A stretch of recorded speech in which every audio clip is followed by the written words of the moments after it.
Nearly 3 decades after the death of Tupac Shakur, one of the most notorious murder cases in music history is once again commanding attention.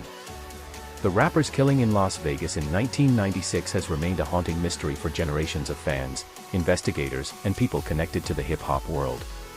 Now, with the case moving toward trial, the circumstances surrounding Shakur's final hours are being examined with renewed intensity. On September 7, 1996, Tupac was in Las Vegas for a night that initially appeared to be about entertainment and celebration. Around 10,000 people had gathered inside the MGM Grand Garden Arena to watch heavyweight boxing champion Mike Tyson take on Bruce Seldon. Among those spectators was Shakur, who was only 25 years old but had already achieved a level of fame that few artists ever reach. Tupac had become much more than a successful rapper. He was an actor, songwriter, activist, and cultural symbol whose music spoke openly about poverty, violence, injustice, relationships, and life on the streets. His enormous popularity also came with controversy. He was one of the most outspoken figures of a hip-hop era increasingly divided by rivalries between artists and record labels on opposite sides of the United States. The tension between the East Coast and West Coast hip-hop scenes had been building for years. Personal disagreements, media coverage, and rivalries between major artists increasingly transformed musical competition into something much more dangerous. Tupac had become one of the most visible figures in that conflict, particularly after his highly publicized feud with artists associated with New York's rap scene. That night in Las Vegas, the atmosphere changed dramatically after Tyson's fight. Tyson delivered a devastating left hook that sent Seldon crashing to the canvas, ending the bout quickly. Shakur celebrated the victory before leaving the arena with members of his entourage. What happened next would become one of the most infamous moments in music history. As Shakur traveled through Las Vegas in a BMW, another vehicle approached. Gunfire suddenly erupted in what investigators described as a drive-by shooting. 4 bullets struck the rapper. He suffered catastrophic injuries, including severe damage to his right lung.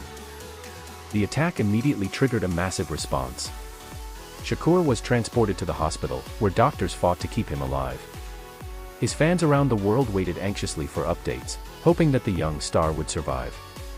But his condition remained critical, and after several days on life support, the situation became increasingly desperate. On September 13, 1996, Tupac Shakur was pronounced dead. He was only 25. His death became one of the defining tragedies of the 1990s. Tupac had been killed at the height of his career, leaving behind music that would continue to influence generations. His death also intensified the already bitter atmosphere surrounding the East Coast-West Coast feud, which had become one of the most talked about conflicts in popular culture. But while Tupac's music continued to grow in popularity, the investigation into his murder struggled to provide the answers the public wanted. For years, the case remained unresolved. Rumors multiplied, theories circulated, and numerous names were connected to possible motives or involvement. Some theories focused on rivalries within hip-hop, while others pointed toward personal disputes and conflicts unrelated to the music industry. The lack of a definitive resolution transformed Tupac's murder into an enduring mystery. Fans repeatedly revisited the evidence, documentaries explored competing theories, and investigators continued to face questions about what really happened during those critical moments in Las Vegas. Now, decades later, the case has entered a new and potentially decisive chapter.